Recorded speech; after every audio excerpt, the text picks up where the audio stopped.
Hi, Liz. Welcome. Thanks for joining me. Hi. Thanks for having me. I'm really excited about this. This is, I think, the third installment of this like mini series that I'm doing on the unofficially kind of like postpartum and health and well-being. And it started as a prolapse conversation. And then in that, I was asking people, like, is there anything you'd like to hear about in terms of the postpartum experience or like my experience or from other people? And there were questions about like gut health, nutrition. How can I be like optimizing myself? And I obviously don't have those answers. I wish I did, but that's why you're here. And so do you mind just introducing yourself for any viewers and then we can kind of dive into some of the questions? So I'm Liz. I'm a holistic nutritionist and health coach, and I work mostly with moms on energy levels and just improving their nutrition habits during a really, really hectic, busy season of life where, first of all, it's really, really difficult to focus on yourself. And second of all, you need all the extra energy and support that you can get. So that's what I do. I'm thrilled to be here talking about gut health and nutrition for postpartum. I would consider postpartum, it's a really unique time, and it can we usually think of it as like that fourth trimester, but really it's like... Postpartum is forever? Yeah, it's like that. Yeah. Yeah. So it's never a bad time to be like thinking about this stuff and focusing on it for sure. Amazing. Well, that was lovely to even hear a little bit more. I know that like you're taking your business to new heights this year and are really excited about the clients that you've got, and you're booking up so fast. And I mean, as a fellow working mama, that excites me for you. It's been a lot of fun. Yeah. Yeah, I'm so excited. Okay. I'm going to just kind of start with a few questions. Again, I know we talked a little bit about like there's some general ones and then maybe some more specific that we won't have time to go into in a lot of detail today, because this is like a big grand topic that we're trying to squeeze into like this tiny conversation. But if anyone's watching this and wants to follow up with Liz and check in and, learn a little bit more, we'll leave contact information and stuff. So very simply, let's begin. This was one of the questions and I loved it. What does gut health mean, lol? Yeah, you know what? It was funny when you sent me that one, because I've had that question before. Like, I mentioned something about gut health in my Instagram stories, and somebody was like, what is it? Like, how do I know if I have a healthy gut? And I think, it speaks to the fact that, number one, I think we overcomplicate this a lot. And so people wind up just confused. And second of all, I think there's a lot of like marketing and like noise around this whole area because it's sort of a new emerging thing. And, something that we're always learning more about, like it's sort of, there's always new stuff coming out about the gut, right? So anyways, it leads to people being really confused. But when we're talking about gut health, first of all, we're talking about the digestive system. Okay, so the gut, digestive system, same thing. Okay. So how do you know if you are, if you have good gut health? Well, first of all, you want to look at symptoms. So do you have symptoms? Like, do you have constipation, diarrhea, bloating, acid reflux or heartburn, constant, even just like slow moving stools or really urgent stools, right? Or right. Yeah, these like things that disrupt your day-to-day life, and you're like, this is kind of, maybe you don't know, maybe it's always been that way for you. A lot of times it's like, oh, that's not normal, right? But that's the first thing you want to look at. Do I have good quality bowel movements? Do I have any digestive like discomfort? Then you might want to dive a little deeper into like gut healing, right? As you're saying that, I'm like, oh, I think I have issues. But I won't take up your time and sucker you into a free consult right now. Yeah, well, and then it gets a little more complicated because, as we know, the gut is connected to everything, right? It's like our barrier to the outside world. Our nervous system, it's connected to our nervous system. It's connected to our immune system. Like it can have an impact on your energy levels, because if you're not breaking down your food properly, you're not getting enough nutrients. It can impact your hormones. It can, just so it's like, it's connected. Inflammation. So if you have any inflammation symptoms, so like skin issues, anything like that, the gut can be implicated in it. So in that sense, it's like the place to start for almost everything.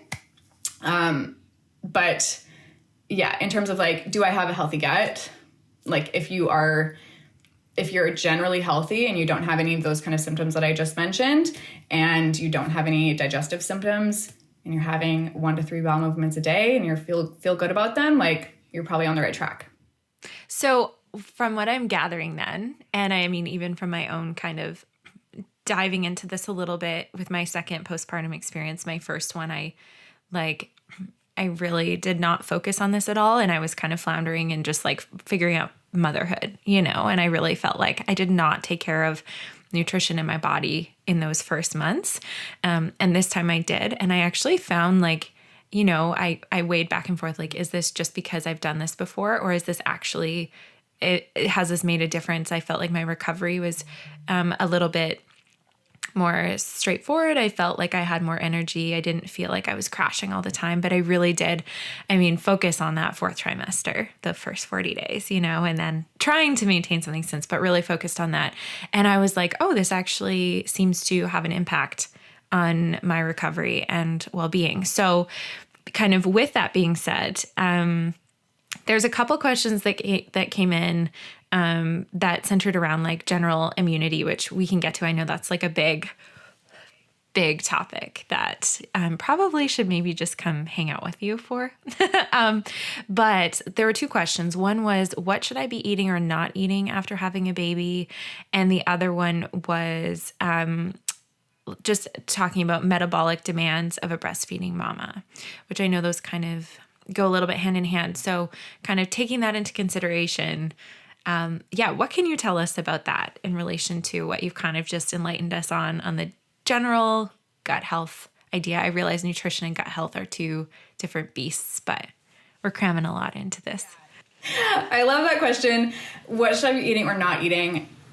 The first thing I would say is like, there's almost nothing you should be not eating postpartum. Okay. Like, your goal is to eat enough postpartum. Okay. Like, especially in those first like 6 weeks when you're exclusively breastfeeding, if you are breastfeeding.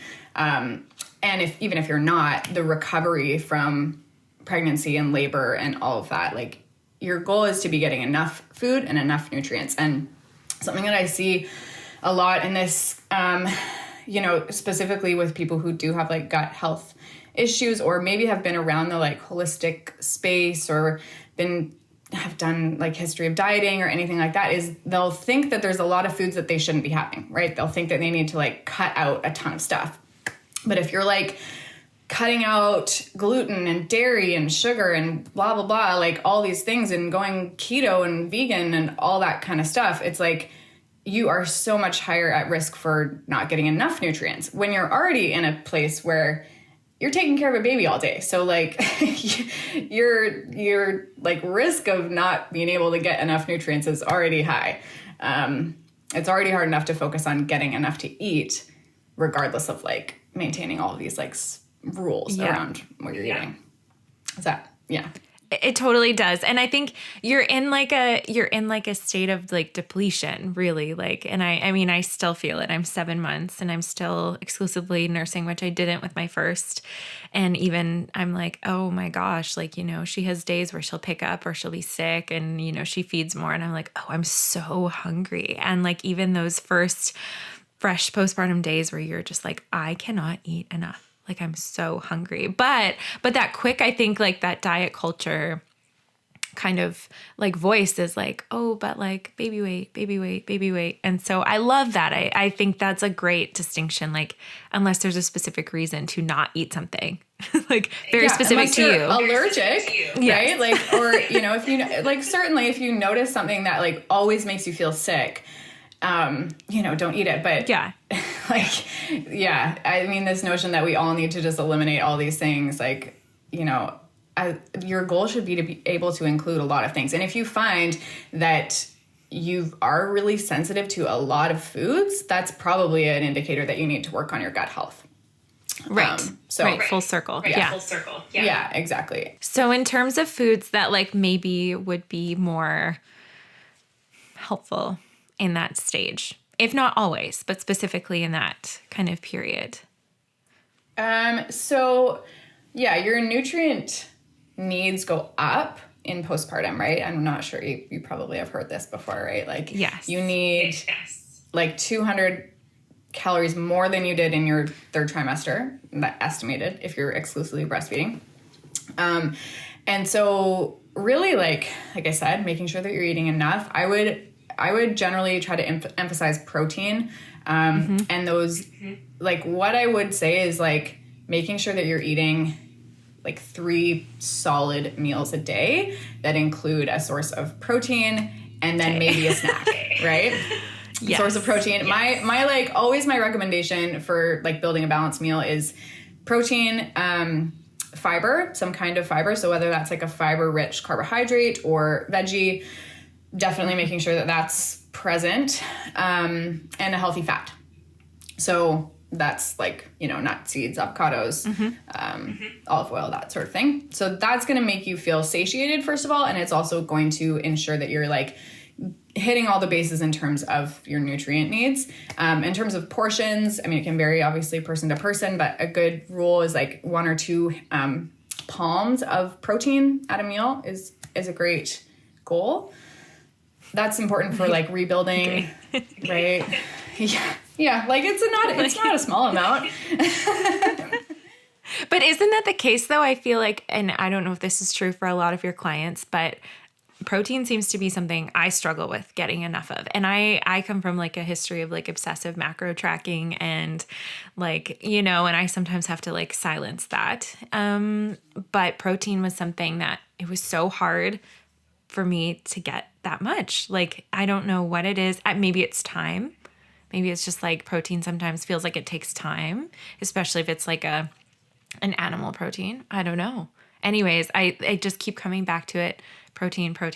So we've heard it here, folks. Protein. Yeah. Okay. Protein. Yeah. Focus on protein. I mean, yeah, it's a challenge for everyone. It's a challenge for me. Often, like, this is why I often find myself recommending a protein supplement to women. So, especially if you're just like, running around with your kids all day, and it's sometimes is tough to get in a full meal, a protein powder. And I know I'm going to get asked what kind of protein powder I recommend. So I'm just going to tell you now. If you do a whey protein is great if you can tolerate it. Look for a New Zealand whey or a grass-fed whey. And then in terms of plant-based, there's lots of different brands. But yeah, you can go that route too if dairy doesn't agree with you.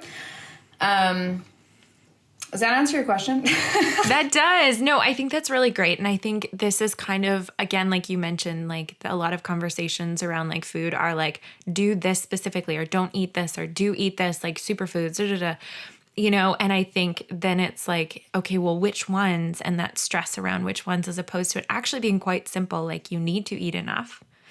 And then this kind of like breakdown of like protein, fiber, fat. And again, I think fat is like one of those words where it's like fat. Like, what? Am I supposed to be? Yes. And I feel like that was a learning curve for me this time too, of being like, okay, I'm doing like a lot of like broths and like even just like what I'm making in my food and my smoothies, like adding avocado to my postpartum smoothies, like things that normally when I was in this obsessive macro tracking world, it was like low fat. And so I've had to like switch the narrative to be like, this is actually these are so helpful for so many ways for me and for my baby, nursing still. But even if you aren't nursing, like it's still for you to rebuild and re-level. Yeah. Well, and like I always tell people when it comes to nutrition, there's no good and bad. Like it's not like any food is categorically bad or any food is categorically good. Like I love that. It's all just like what your goal is and like what you're trying to accomplish, right? Like, so like the foods that a bodybuilder who's trying to reach a goal weight and like have visible abs that they're going to choose is going to be totally different than what a postpartum mom needs to be choosing. And yeah, I mean, there's ways to do both of those in a healthy way, but like, be aware of like what season of life you're in, I think is really important. Yes. Isn't that the truth? I think and I think even just like how it all plays into hormones. And that's like a little journey I'm on at the moment, trying to figure some of those things out. In relation to protein powder, I realized that this is a little bit of an offshoot, but someone asked, do you recommend taking collagen? And if so, any specific brand? But I think more importantly, like collagen, how do you feel about it? Yeah. Again, like so much hype about collagen. I don't think it's bad. I think it's an easy way to get protein. But in general, so like think about it from the science perspective a little bit. Your body breaks down. So if you have a scoop of collagen, your body is just breaking all of those down into their amino acids. And then you're just, absorbing them like any other protein. So it's not like you take collagen and it like immediately goes into your skin and just makes it like right. Yes. Right. Or like, so, I mean, in some sense it's at least you're getting all the building blocks for collagen production in your own body, but protein also does that, right? So like if you're eating enough protein in general, a wide variety, and that's another thing. I mean, we could go back to that with gut health, but I'd love to kind of give some guidelines around maybe you don't have symptoms, but here's like some ways that you can take care of your gut health regardless. Absolutely. Yeah. Anyways, so like, what was I saying about collagen? It doesn't just automatically like it's not magical in that. No. And so it's not a bad thing to take, but it's also not really that different than just getting a wide variety of different protein sources. Your body can make collagen. Your body definitely makes collagen. It's the most abundant form of protein that your body makes. So yeah, I don't think it's like a super thing, but it's also like if you want to, you can. Right. And it's an easy, like I think of it from like an ease point of view, like to put a scoop in a smoothie instead of like eating a chicken breast or a piece of fish. Like for moms on the go, there might be that ease, but if it's not really that different. Yeah, like you can put it in your coffee and you don't taste it, right? The same can't be said for like protein powder. So if you want to include it in that way, that's totally an option. No, that makes a lot of sense. And I think that's exactly it. I think there's a lot of hype around it. And then you're like, oh, like, do I need to be on this trend? But I don't really understand it. And so that is super, super helpful. I put it in seed balls to just like, I don't know, the recipe I had called for it. So I was like, sure. I've never really used it otherwise. And so I was really curious about that question too. Because again, it's like, oh, do I should I be doing these things? I think in motherhood, that is just the motherhood experience. Like, am I not doing something I'm supposed to be doing? In general. Just taking collagen. All the time. Yeah. And then also keep in mind, if you're a bone broth person, you're getting collagen there. That's a great way to like get your own collagen. So. Right. Bone broth is like, I don't know what took me so long. I was sleeping on that. I love it. I love sipping it. It's warm. I don't know how I'll feel in the summer, but right now we're in Canada and it's winter. And okay, so a couple questions. I think maybe immunity wise, I think. Oh, another one was, is kombucha worth the hype? Which is kind of a similar thing of like with the collagen. Like, is this? And again, it's maybe just like a contributing a thing that it's not bad. I don't know. Yeah, exactly. So it's like, again, it's like health doesn't come down to just like these one thing that you're doing or not doing. It's like really about the overall pattern and the overall kind of, all of your habits combined, right? So kombucha is a fermented food, so it's giving you some lovely probiotics. So that can be nice.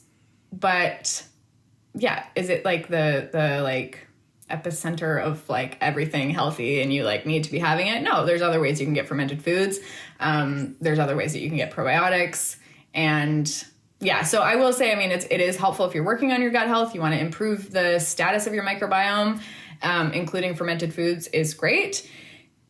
But keep in mind, they don't like stay there. So if you're going to be eating fermented foods, my recommendation would be to have it like over, you'd have to be having it regularly to have the full benefit. For gut health, if you're trying to improve your gut health, having kombucha and fermented foods regularly is great. But keep in mind, you have to have them regularly in order for them to have a great benefit, because the microbes that live in kombucha like to live in kombucha. They don't like to live in your gut, right? So they just kind of like live there for a little bit and then they move on, right? So they can help while they're in there, but then you need to keep having them in order this for is it to... This is so good. I think what I'm gathering is just that, like, obviously everything is tied to your gut because it affects it. Like you said, it's kind of that entry point, but that, like, it isn't like this. I think, yeah, as humans, we're looking for that quick solution and that it's not a quick solution.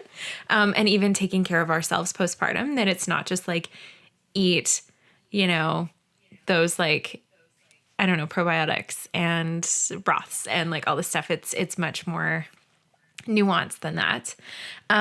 So I guess in here there were a couple of questions about specifics in terms of like mother's gut health and baby eczema. Is there a link or correlation? I don't know if that's even something that is worth having the conversation about at the moment, but maybe that person can reach out to you directly. I don't know if that's something that... Yeah. I mean, there's basically a really short answer to that. Like, basically their question was, if my baby has eczema, right? Like, does that mean is that my gut, correlated to that?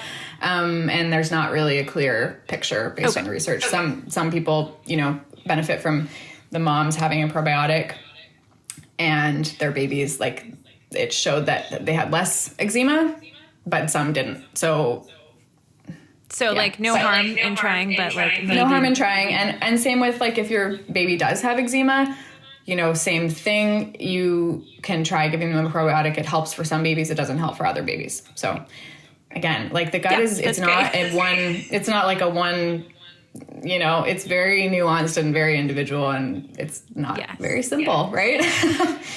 So kind of, I don't want to stop with just the questions we had, because I think all of them kind of relate. But, like, in general, what would you say, kind of to, like, wrap all of this up? What kinds of things would you tell a postpartum mom, or anyone really who can benefit from this information, but specifically thinking about that, like, really kind of crucial, vulnerable, blurry, like, time of recovery, and, like, you've birthed a baby in whatever way, and now you're trying to keep them alive and then also survive. Take care of yourself. And ideally have some energy, and ideally start feeling okay. What would you tell us? Because I'm still in that boat. So what would you tell us? I mean, so am I. I have a 1-year-old and a 3-year-old. So I'm like, and this is what, like, almost all of my clients are just not eating enough, right? Or the pattern of their eating is not enough to, like, really nourish them. So my biggest advice is to eat 3 meals a day at consistent times, and to not go, don't have coffee for breakfast. Don't have, like, half a protein bar for lunch, like, and then you get to dinner and you have this huge meal, and then you're still hungry later because really you've only eaten about, a quarter of the calories that you need for the day. And so then you're snacking all night long, impacts your sleep, whatever, the whole cycle. It just isn't a good scene. So I would say, focus on the 3 meals a day. And like I said, protein, fat, and fiber in each one of those. And I didn't mention this, but this is a really, really important point about fiber. That is what keeps your gut healthy. Okay. So forget supplements, forget, all that stuff. It can be a great add-on, but the microbes that live in your large intestine, they live on fiber. So if you do not give them fiber, they die. And so there's all these things that they do for us that we won't get the benefits of. And not to mention that if they're in, their population dwindles, then you get these, like, opportunistic bacteria that kind of can harm us that move in. Okay. So biggest thing to focus on for gut health is fiber, and specifically a variety of different fiber sources. So if you can get, like, the research shows 30 different types of plants a week, which sounds like a lot. I know. I'm like thinking through like, do I know 30 plants? No, but it includes, so, and if you're wondering what fiber is, it's like, okay, you can't, what I say to people is you cannot get fiber from animal foods. Okay, so it's anything that's not an animal food will probably have some kind of fiber. So whole grains, nuts, seeds, legumes, fruits and veggies. Okay, so if you consider all of those, trying to get a variety of all of those things in your week, great way to do this is to like make sure that there's a rainbow in your grocery cart, right? So when you fill up your grocery cart, making sure that you've got every color represented, buying new things as they go on sale. So like, let's say you did oats this week, maybe you do like, that's a bad example because what's a thing for oats? What else would you make in porridge? Yeah, you could do quinoa, brown rice, like, just mixing up based on whatever's on sale. People always ask me like, what nuts should I be having? It's like, buy a different one each time, right? Like there's different benefits to all of them. So same thing with seeds and that kind of thing. I like that. I like that a lot because it feels like very accessible. It's like not this, I don't know. I think sometimes I get wrapped up in like to achieve a result, it has to be exactly this recipe. And it's like, it has to be X number of this and X number of that. Again, probably a little bit of that like obsessive tracking mentality of like, oh, it has to be this many grams and this many grams. But I like that just like diversify what's in your pantry and what you're buying, and that it doesn't have to be these like expensive health foods, and you don't have to shop at like the organic store if that's out of your budget. Like you can still diversify and eat like rich fibrous foods. Yeah. Still be okay. And honestly, like if you want to talk about budget, the cheapest stuff is the stuff that's seasonal and local and like, fresh, like, well, not always, but in general, if you're buying the stuff that's on sale, that's usually the stuff that's in season. And so if you do that all the time, you're always getting a variety of things. Like that's often what I'll do for fruit for my kids, right? I'll just be like, whatever, I'll just go and get whatever's on sale. Usually it's the stuff that's in season. So right now it's like oranges and pears. Yeah, I know lots of pears right now.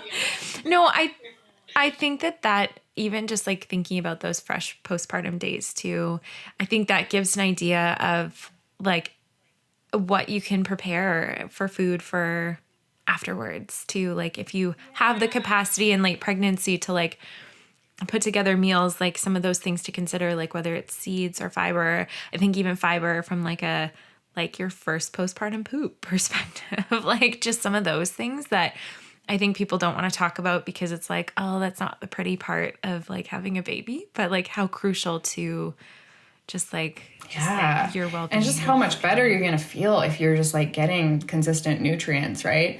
But keep it simple. That would be another thing I would say, like, do not overcomplicate this.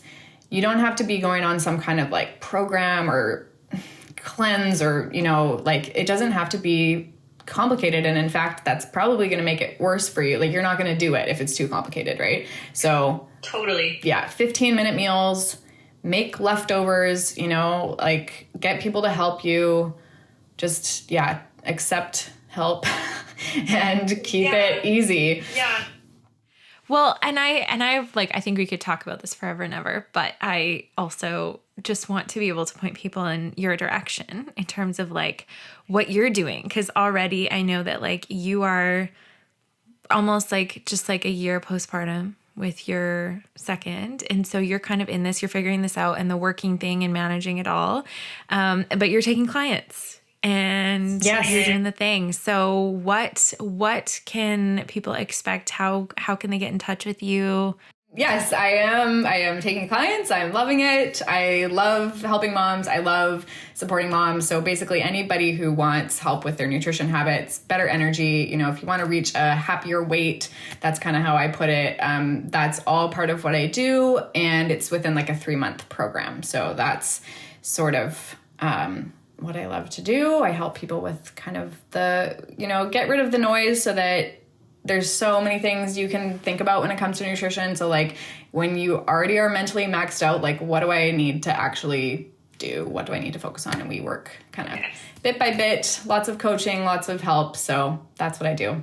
Oh, I love that. And I think I love your approach. It feels like it feels like there's hope in it. Like, I think, like you said, like moms don't have the capacity and time to like really give a lot of thought to like, here, I'm going to find these like intricate recipes, or I'm going to like block out so much time in my week to do these things. It's like, really, how can it be sustainable and not take up a ton of mental space? And there are certain things in my motherhood experience where I've tried to own it myself and be like, I can do it. I can figure it out. And even sleep like with my first, who was a terrible sleeper. And I was like, I can find the way, I can find the solution. And then just ended up working with a sleep coach because I was just like, I just need someone to tell me who knows, who has like done the work, the education, built the understanding to then tell me like, let's take your situation, but like do this. And I think that's exactly the support that moms need, because we don't have the brain power, partially probably because we're not eating enough. And also because we're just moms. Yeah. So I'm grateful you're doing what you're doing. And I know one of your clients, and she speaks so highly of you and just the experience. And yeah, I'm thrilled that you're doing this and that you're enjoying it, and then also benefiting this amazing community of women who I think just, we need the help we can get. And I just so appreciate you taking the time, even in this short period of time, to kind of break down some of these things and dissolve a few like myths that exist. I think that we're marketed to, we're moms, we're like in the algorithm, like we're being marketed like the solutions. And I just don't think that they're sustainable always. And that it's actually, yeah, like you said, more simple than I think we think it is in most cases. Yes. So yeah, I appreciate this. Thank you so much for joining me. And if we get more questions, I guess we'll just have to do it again. So yeah, totally. I'm always happy. You can reach out to me. Love what you're doing. Love this. So much fun. Thanks, Anusha. Amazing. Thank you.